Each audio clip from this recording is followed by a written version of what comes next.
तो जी हाँ, आपने बिल्कुल सही देखा एवं सही पढ़ा। तो आज की इस बेहतरीन वीडियो में हम देखने वाले हैं रसायन विज्ञान संपूर्ण के संपूर्ण रसायन विज्ञान कक्षा 11 के 10 सबसे महत्वपूर्ण प्रश्न देखने वाले हैं। और ये ना सिर्फ महत्वपूर्ण प्रश्न है बल्कि आपको बता दी, ये सारे क्वेश्चन अगर आप देख लेते हो तो आपको क्लास 11th जो परीक्षा होने वाला है, वार्षिक परीक्षा, उसमें बहुत ही ज़्यादा फायदा होने वाला है। क्योंकि आज की इस वीडियो में हमने केवल टारगेट क्या किया है, आपके केमिस्ट्री सब्जेक्ट की फर्स्ट पार्ट जो है आपका, उसको टारगेट किया है। और इस फर्स्ट पार्ट को पूरी तरीके से एनालाइज कर सारे पेपर्स को देख कर कि उससे कहाँ से कैसा सवाल पूछा जा रहा है, उस आधार पर हमने 10 इंपॉर्टेंट क्वेश्चन तैयार किए हैं आपके लिए। और वो सभी 10 महत्वपूर्ण सवाल एग्जाम 2024 के लिए बहुत ही इंपॉर्टेंट है आपके लिए। ओके, अगर आप 100 आउट ऑफ 100 लाना चाहते हो केमिस्ट्री में, तो परीक्षा से पहले इस वीडियो को पूरा जरूर देखना। और बिना आपका टाइम वेस्ट करते हुए वीडियो को छोटा सा लाइक करते हुए, सब्सक्राइब करते हुए चैनल को, let's get start this video. Okay, तो प्यारे बच्चों, सबसे पहले हमने पूरे पेपर्स को एनालाइज किया। पिछले साल जितने भी सारे पेपर्स पूछे गए थे वार्षिक परीक्षा के, तो उन सभी पेपर्स को हमने देखा और इस बात पर हम पहुंचे कि वार्षिक परीक्षा में, आप बात करें वार्षिक परीक्षा में, जो आपका केमिस्ट्री का जो फर्स्ट पार्ट है ना, उस फर्स्ट पार्ट में जितने भी सारे चैप्टर है, आपका परमाणु संरचना हो गया, रसायन विज्ञान की मूल अवधारणा हो गया, रासायनिक आबंध हो गया, तत्वों की आवर्त सारणी हो गया, आपका रासायनिक साम्यावस्था, द्रव्य की अवस्था, ऊष्मागतिकी, ये सारे चैप्टर हो गए फर्स्ट पार्ट में। तो इस सभी चैप्टर में से सबसे महत्वपूर्ण चैप्टर कौन सा हो गया हमारा, जिसमें से 100% दोस्तों आपके एग्जाम में क्वेश्चन पूछे गए हैं, देखा जाए तो वो 2 चैप्टर हमने निकाले हैं। पहला है आपका द्रव्य की अवस्था, दूसरा का है आपका साम्यावस्था। इन 2 चैप्टर से 100% क्वेश्चन पूछे जा रहे हैं वार्षिक परीक्षा में। और कौन से क्वेश्चन पूछे जा रहे हैं इस वीडियो में हम आपको दिखाने वाले आंसर के साथ।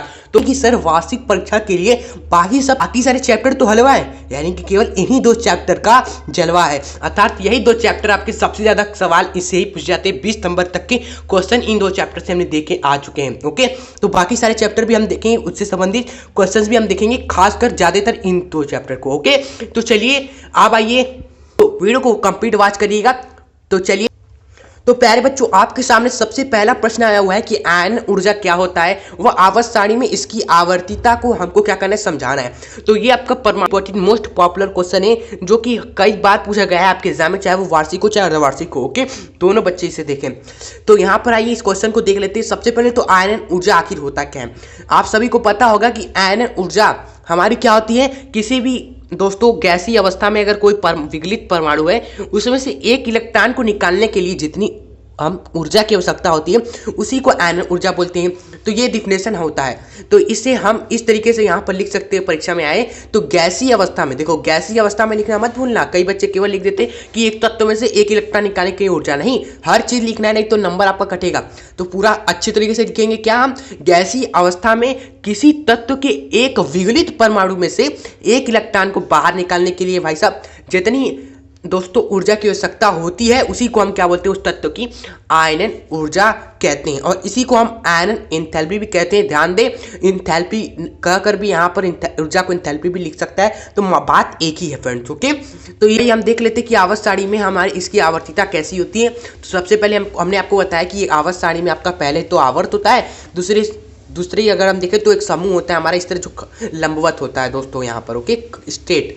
तो आवर्त सारणी में अगर हम बात करें किसी आवर्त में, यानी पीरियड में हमारा कैसे ये बदलता है, देखो आवर्त सारणी में किसी भी आवर्त में अगर आप बाएं से दाएं जाते हो तो तत्वों की परमाणु में नाभिकीय आकर्षण बल आपका बढ़ता जाता है, जिससे आपका आयन ऊर्जा का मान बढ़ता जाता है। यानी किसी आवर्त में आप बाएं से दाएं जा रहे हो, ये हो गया आपका बाएं, और इधर की ओर आप क्या कर रहे हो, दाएं जा रहे हो।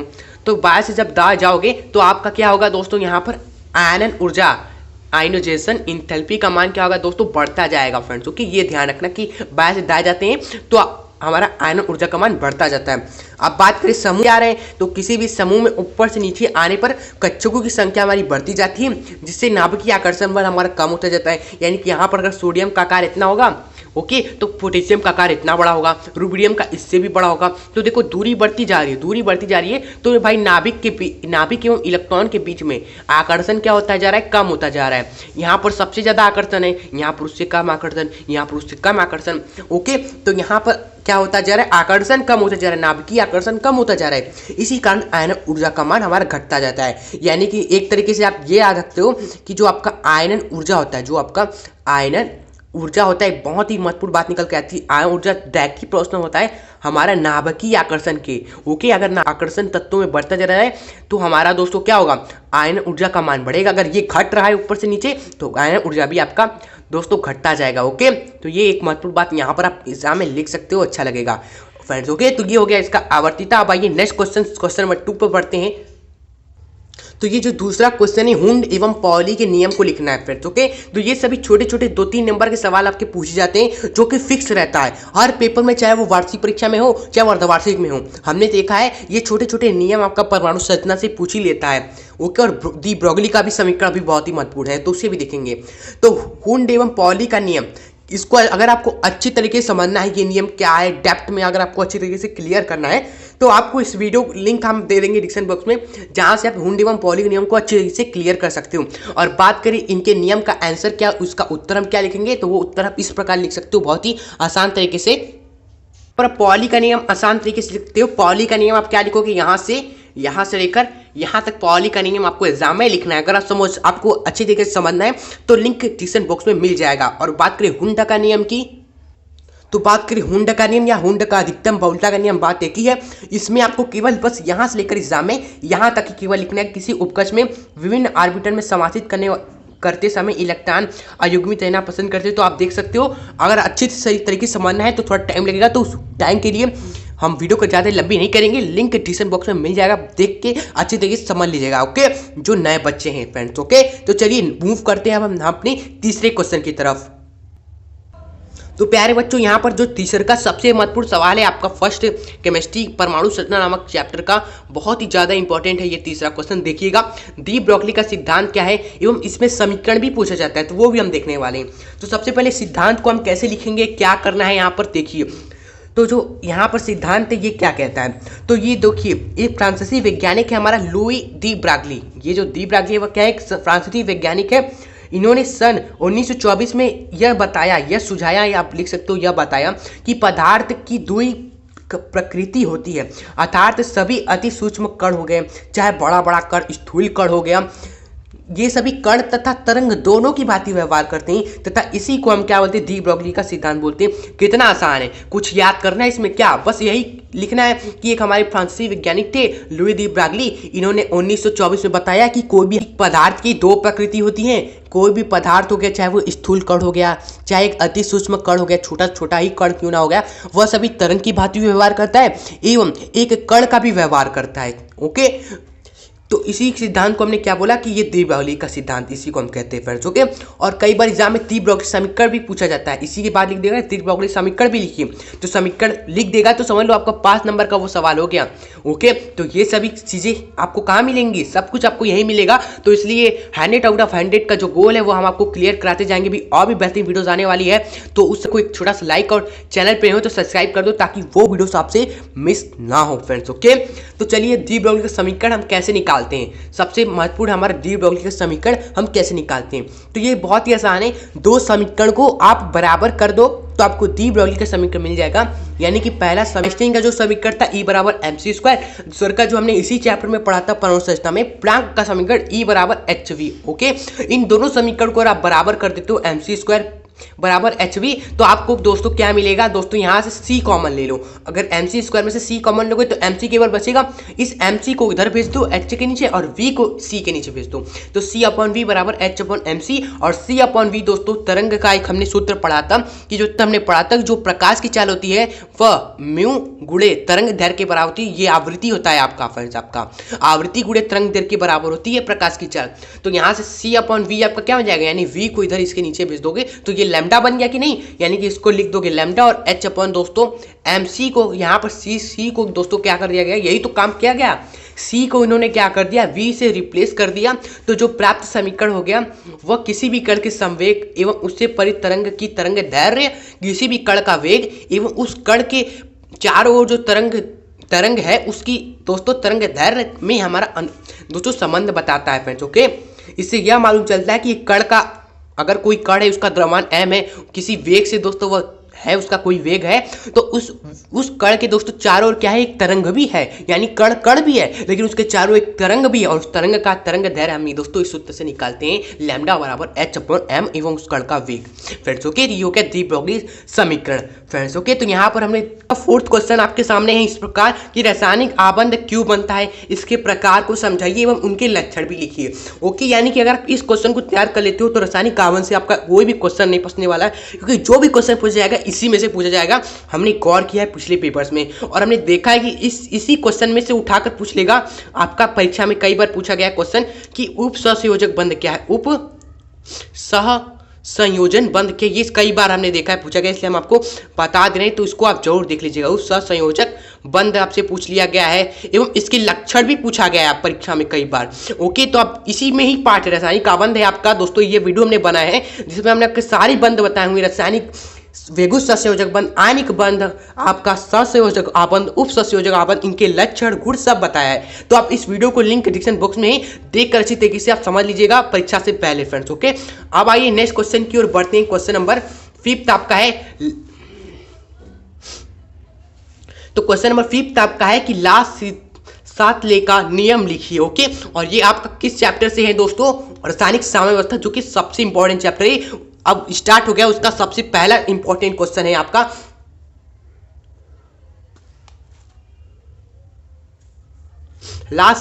सातले का नियम, इसको देख ले, बहुत इंपॉर्टेंट है। हम यहाँ पर लिख देते हैं फ्रेंड्स। ओके, तो यहाँ पर जो सब इसका आंसर क्या लिखेंगे, ये नियम क्या कहता है, इसको भी समझ लेंगे इसी वीडियो में। तो सातले का नियम कहता है कि यदि साम्यावस्था पर ताप, सांद्रण, आयतन आदि परिवर्तित किया जाए तो साम्यावस्था क्या होती है, ऐसी दशा में दोस्तों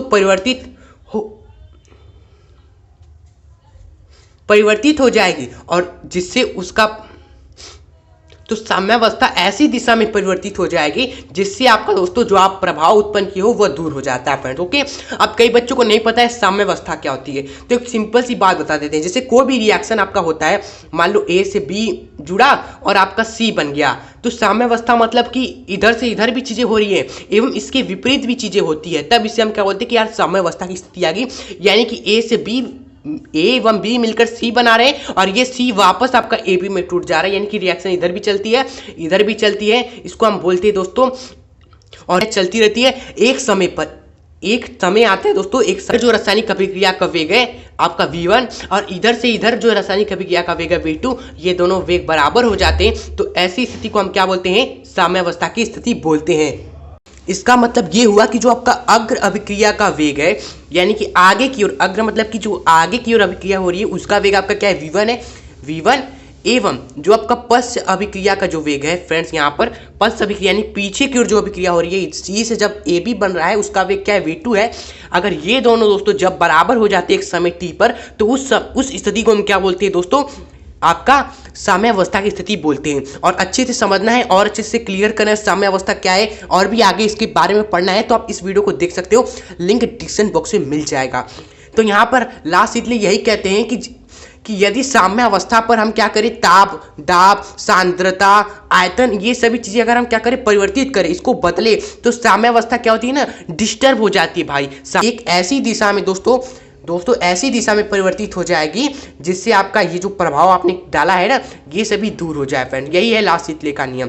ओके, जैसा कि हमने बता दिया साम्यावस्था क्या है, ए से बी जब बनते इधर से और v1 वेग से, और सी डी भी टूट कर ए बी बन जाए मान लो v2 वेग से, तो साम्यावस्था कब आती है दोस्तों, साम्यावस्था जब v1 v2 बराबर हो जाते हैं। ओके, तो ये हो गया दोस्तों इनका नियम। अब आइए क्वेश्चन नंबर 6 की ओर चलते हैं।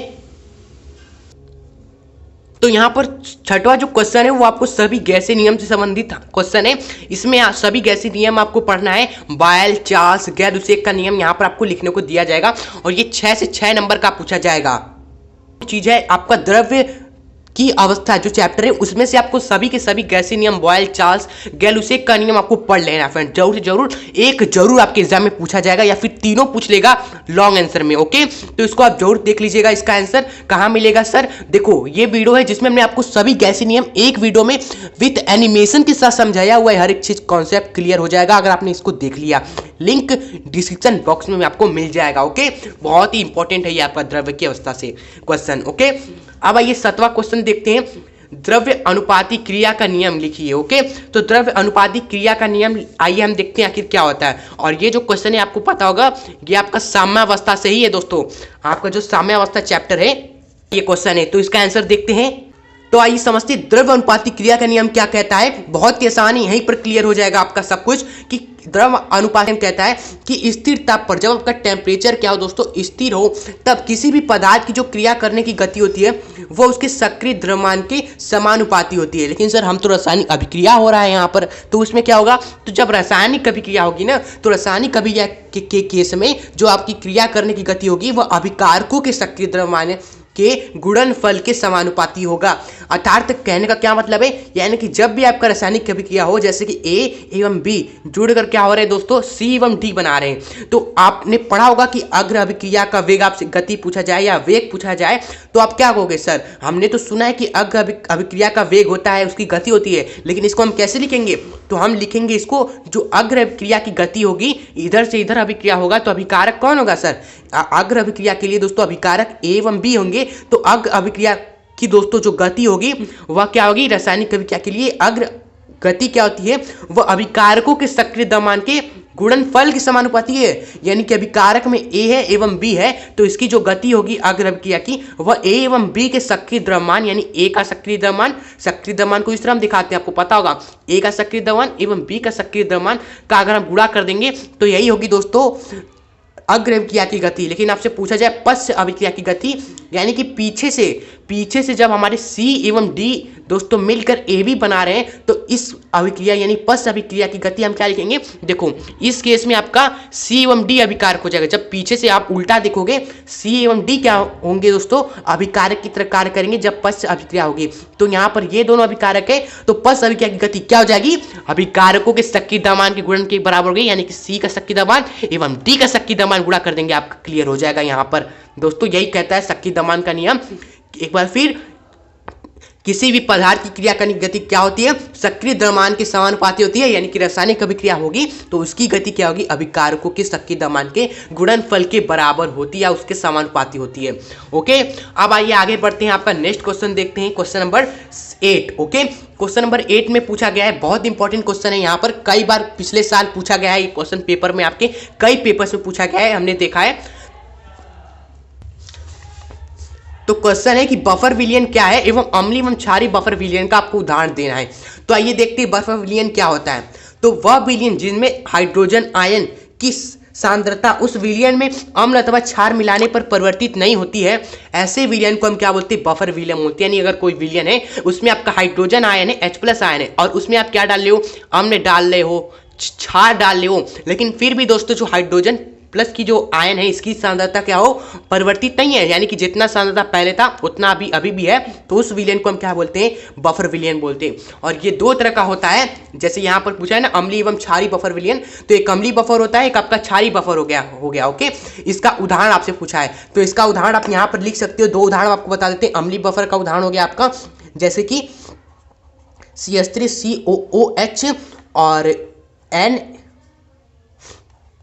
CH3COON, यानी कि जो अम्ल है आपका यहाँ पर दोस्तों एसिटिक अम्ल है, और एसिटिक अम्ल का ही दोस्तों हमने क्या ले लिया, यहाँ पर साल्ट ले लिया। अब हाइड्रोजन को स्थापित कर सोडियम लगा दिया, तो ये क्या होगा, एक साल्ट हो गया ना, एक आपका दोस्तों लवण हो गया ना, यानी कि जो अम्ल है उसी का लवण है, उन दोनों का यौगिक आपका अम्ल एवं उसके साल्ट, अम्ल एवं उसके लवण का दोस्तों विलयन आपका अम्लीय बफर कहलाता है।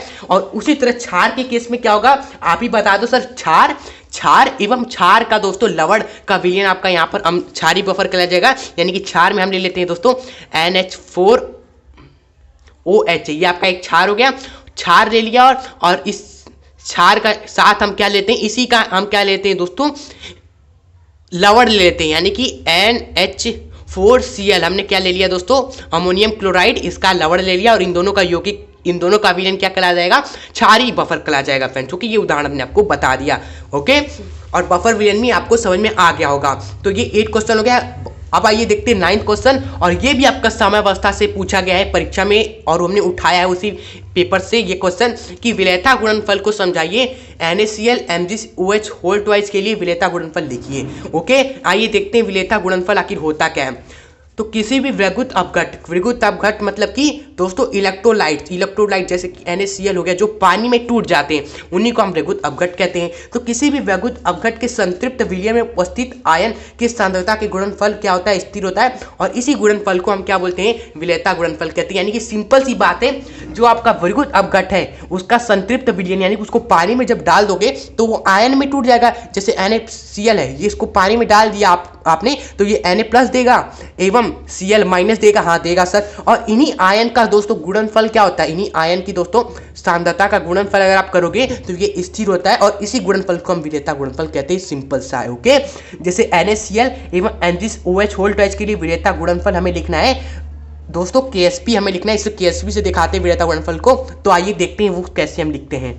तो इसमें कौन सी बड़ी बात है भाई, NaCl को जल में डालेंगे, संतृप्त विलयन में डालेंगे तो ये Na+ देगा, वह Cl- देगा। तो Ksp सिंपली क्या होता है, उन आयन का गुणनफल होता है, यानी कि Na+ की सांद्रता ले लेंगे एवं Cl- की सांद्रता ले लेंगे, उनका गुणनफल कर देंगे। अब MgOH को अगर पानी में डालेंगे तो सोचने वाली बात है कि किस किस आयन में ये टूटेगा। तो Mg1+2 में हमारा टूट जाएगा, और OH हमारा माइनस में होता है ना, तो 2 OH है यानी कि 2 OH- टूट जाएगा।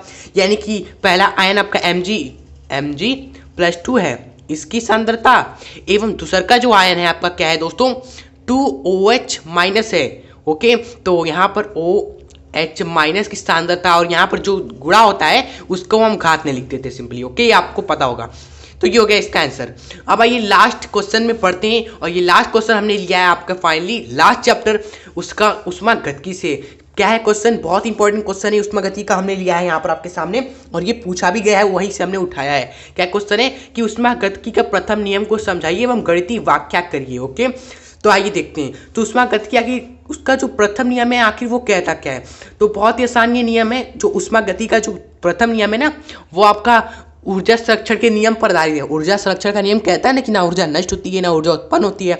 उसी तरह ऊष्मागतिकी का जो प्रथम नियम है केमिस्ट्री का, उसी तरह है कि ना ऊर्जा को हम उत्पन्न किया जा सकता है, ना ही ऊर्जा को हम नष्ट किया जा सकता है। इसे हम क्या कर सकते हैं, एक रूप से दूसरे रूप में केवल परिवर्तित कर सकते हैं। यही उसका ऊष्मागतिकी का प्रथम नियम।